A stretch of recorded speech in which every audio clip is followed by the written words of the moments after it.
کل 24 تاریخ کو جو دنیا کے تمام اسلامی ممالک ہیں وہ کل عید منا رہے ہیں.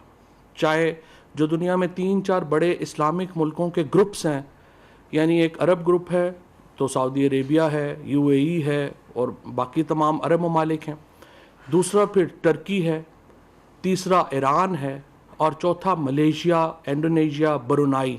ان تمام ممالک میں کل 24 تاریخ کو عید ہے اور ہماری ministry of science and technology کے مطابق بھی کل 24 تاریخ کو پاکستان میں عید ہوگی. پشاور میں گو مفتی پوپل زئی صاحب نے کل عید اناؤنس کی ہے.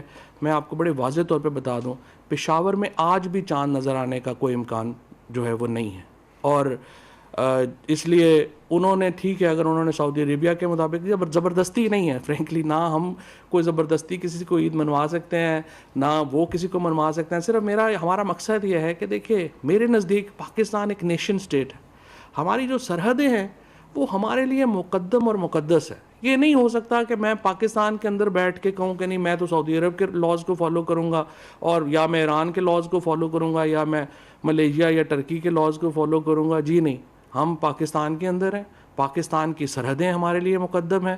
پاکستان کی سرحد کے اندر جو بھی ہوگا اس کے ہم جو ہے وہ ذمہ دار ہیں. ہم اپنا ایک نیشن سٹیٹ ہیں اور ہمیں اپنی سرحدوں کے اوپر فخر ہے، ہمیں اپنے ملک کے اوپر فخر ہے، ہمیں اپنے کلچر کے اوپر فخر ہے. اور انشاءاللہ تعالی مجھے امید ہے کہ دوبارہ جس طرح میں کہہ رہا ہوں، ہم نے اپنی ریکمنڈیشن وفاقی حکومت کے پرائم منسٹر آفس کو جو ہے وہ بھجوا دی ہے، اور منسٹری آف ریلیجس افیئرس کا اپنا ایک جو ہے وہ رویت حلال کمیٹی کا ہے. پرائم منسٹر آفس جس طرح سے فیصلہ کرے گا ہم ظاہر ہے کہ اس کو فالو کریں گے. باقی ہماری جو کیلکولیشن ہے اس کے مطابق میں پھر ایک دفعہ کہہ دوں کہ انشاءاللہ کل 24 مئی کو پوری مسلم دنیا کی طرح پاکستان میں بھی عید ہوگی. شکریہ.